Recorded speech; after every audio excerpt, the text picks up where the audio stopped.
So have you ever cleaned your house from top to bottom, fluffed every pillow, lit the fancy candle, left the house for an hour only to hear that the buyers were there for about 7 minutes? 7 minutes.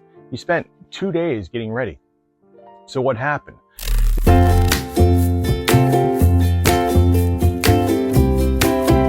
Today, let's pull back the curtain on what buyers are really thinking during a home showing, and trust me, it probably isn't what you think. So a few years ago, I had sellers who were absolutely convinced that a showing had gone completely wrong.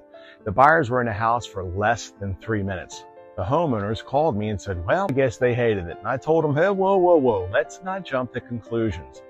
About 3 hours later, those same buyers submitted a full price offer. Meanwhile, another couple had spent almost an hour walking through the home. A few days earlier, they opened every cabinet, measured rooms, talked excitedly about where their furniture would go, and then they never made an offer. And that's when I was reminded, once again, time spent in a house doesn't always tell the story. Most buyers decide how they feel about a house within the first 30 seconds of walking in. Not whether they're buying it, but whether they're excited enough to keep looking. That first impression starts before they even walk through the door. They're noticing the driveway, the landscaping, the front porch, even how the house feels as they approach it. Believe me, I felt some scary houses in my time. Then the front door opens, and that's where something interesting happens. Most buyers aren't looking at your crown molding or the brand of your kitchen appliances. They're asking themselves one simple question: can I see myself living here? That's why emotions matter so much in real estate. A home doesn't have to be perfect. It has to be welcoming, and that's a difference.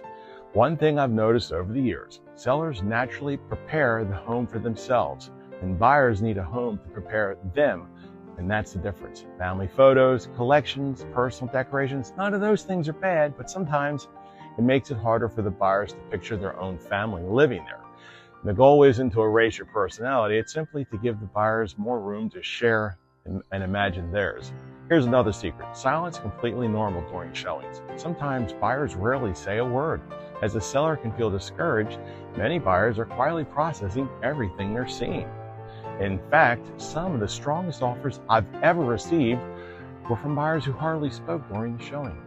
On the other hand, the people who excitedly talked about every room thinking they're on Home and Garden TV never came back. You just never know. That's why it's so important not to overreact every showing. One showing doesn't decide or define the outcome, neither do two. Selling a home is about patterns, not moments. Now let's talk about something that surprisingly important: smells. You smell it, you can't sell it. We walked into a house and noticed something immediately. Maybe it smelled fresh. Maybe it smelled like dinner. Maybe it smelled like wet dog. The funny thing is that homeowners often stop noticing smells they're around every day, and the buyers don't. A clean, neutral smell is almost always the safest choice, not because it tricks the buyers, because it doesn't distract them. Remember, every distraction takes attention away from your home. The easier it is for the buyers to focus on your house, it's better. One thing I always tell my sellers: don't try to sell the house during the showing. Let the house do the talking. Your preparation got them through the front door. Now let the buyers discover it for themselves. So, if you're thinking about selling your home and wondering what buyers might notice, I'd be happy to walk through your home with you and give you an honest, practical suggestions. Sometimes just a fresh set of eyes can make the difference.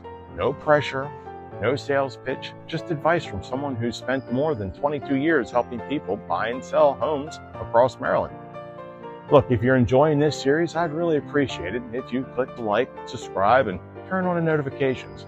We're halfway through this series, and I've got inspections, appraisals, negotiations, and closing day coming up. You don't want to miss it. Even if I'm never your realtor, I hope these videos help you feel more confident when it's time to sell. Even if we never ever get the opportunity to work together, I'd be honored to help. I'm John Ruckman, living in Maryland. Thanks for spending a few minutes with me. I'll see you on episode number 6.